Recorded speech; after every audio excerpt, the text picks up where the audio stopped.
ஏய் என்னடா நடக்குது தமிழ்நாட்டில்?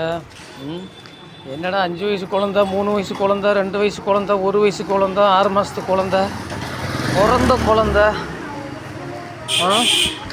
இந்த பால் குடிக்கிற குழந்தைய கூட விட்டு வைக்காமல் இருக்கிறீங்களே நீங்களாம். இந்த உங்களெல்லாம் என்னடா சொல்கிறது?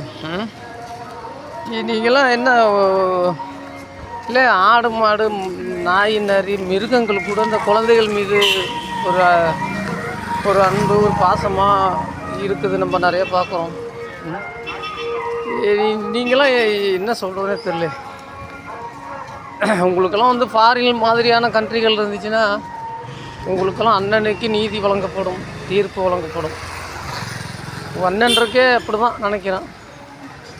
நீங்கள் என்னடானா இங்கே வந்து அப்படியே இந்த மாதிரி படிக்க போகிற சிறுமி, இந்த மாதிரி தூத்துக்குடியில் படிக்க போகிற ஸ்கூல் பொண்ணை கண்ண துண்டமாக வெட்டி பாலியல் கொடுமை பண்ணி அதை கண்ண துண்டமாக காலி பண்ணி வெறும் குழந்தைகளாக பிடிச்சிருக்குங்க. கேட்டால் திருவள்ளூருங்கிறான், சேலங்கிறான், நாமக்கலுங்கிறான்றாங்க, அஞ்சன்றான். காலையில் நியூஸு பேப்பரை பார்த்தாலே சிறுமி கற்பழிக்கப்பட்டால், சிறுமி பாலியல் செய்யப்பட்டால், சிறுமி குழந்தை கற்பழிக்கப்பட்டது, குழந்தை ஐயோ என்னங்கடா என்ன சொல்கிறதுனே தெரியல.